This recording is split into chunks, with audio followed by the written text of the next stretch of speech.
All right, everyone, let's talk server racks. These metal beasts are the backbone of any data center or home lab. They house your precious servers, switches, and other network gear. First things first, we need to talk about size. The industry standard width for server racks is 19 inches. It's like the universal language of rack-mounted equipment. Now, the height is where things get interesting. Racks are measured in U units, with one U being 1.75 inches. Common rack heights are 42U, 36U, and 48U. A 42U rack, for instance, gives you 42 rack spaces to play with. The depth of a rack is also important. Standard depths range from 24 to 48 inches, giving you ample space for even the beefiest servers and cable management. Remember to always measure your space and consider future growth when deciding on the right rack size. Rack units, or U as we like to call them, are the building blocks of your server rack. Each piece of equipment you install will take up a certain number of U. A 1U server, for example, is a compact unit that occupies a single rack space. 2U servers are a bit larger, offering more room for expansion. Then we have 3U devices and beyond, usually reserved for hefty equipment like storage arrays or large network switches.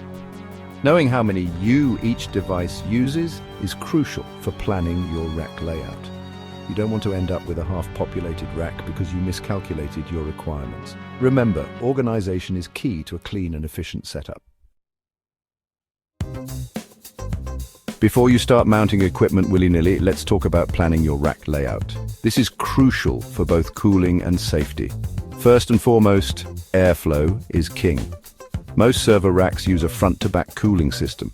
Cold air is drawn in from the front, passes over your equipment, and exits at the back. To optimize this airflow, we use a hot aisle, cold aisle containment strategy. Servers are arranged so that their hot exhausts face each other, creating a hot aisle at the back. The cold aisle at the front is where the cool air is drawn in. This setup ensures efficient heat dissipation and prevents your equipment from overheating. Now let's get physical. Lifting heavy servers and equipment requires proper technique to avoid injury. Always use your legs, not your back, to lift. If you're dealing with really heavy gear, get a buddy to help or use a lifting device. Once you've got your equipment in position, it's time to mount it in the rack. Most racks use square holes and cage nuts for mounting. Make sure to use the correct screws and secure the equipment firmly to prevent any accidental drops. Remember, safety first, folks. Section 5, Power Distribution Units, the heart of your rack's power. No server rack is complete without a power distribution unit or PDU. This is the heart of your rack's power system, distributing electricity from your wall outlet to all your devices. There are two main types, basic and intelligent PDUs. Basic PDUs simply provide a bunch of outlets, while intelligent PDUs offer features like remote monitoring and control. When placing your PDU, consider the power requirements of your equipment and cable routing. You don't want cables stretching across the entire rack, creating a tangled mess. Section 6. Redundant power, never be caught off guard. Power outages happen and they can be catastrophic for your data. That's where redundant power comes in. The key is to have a backup power source like an uninterruptible power supply or UPS. The UPS kicks in instantly during a power outage, giving you enough time to safely shut down your equipment. When choosing a UPS, consider its capacity, measured in volt-amps or VA, and runtime. The capacity should be sufficient to power all your critical devices, while the runtime determines how long the UPS can keep things running on battery. Section 7. Power connectors and circuits. The right connections for the job. Not all power connectors are created equal. You'll encounter different types like the IEC C13/C14, NEMA 515 and NEMA 520, each with its own voltage and amperage rating. Using the wrong connector can lead to damage or even fire hazards. Always double-check the power requirements of your equipment and use the appropriate cables and connectors. Another important consideration is circuit capacity. Don't overload your circuits by plugging too many high-power devices into a single outlet. Distribute the load evenly and use separate circuits for critical equipment.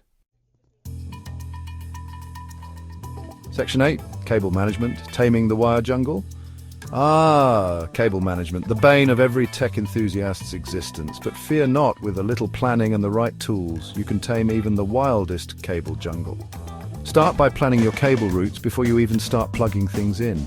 Use cable trays, Velcro straps and cable ties to keep those wires organized and out of the way. Label everything clearly so you know what goes where. And if you want to take things to the next level, consider using colored cable sleeving for a professional and aesthetically pleasing look. Section 9. Server installation, the final touch. With your rack all set up and ready to go, it's time for the main event, installing your servers. First things first, make sure your servers are compatible with your rack and power system. Then carefully slide the server into the rack, ensuring proper alignment with the mounting rails. Secure the server using the appropriate screws, making sure it's snug and secure. Connect the power cables, network cables, and any other necessary peripherals. Double-check all connections before powering on your server. And there you have it, a perfectly installed server in your well-organized rack.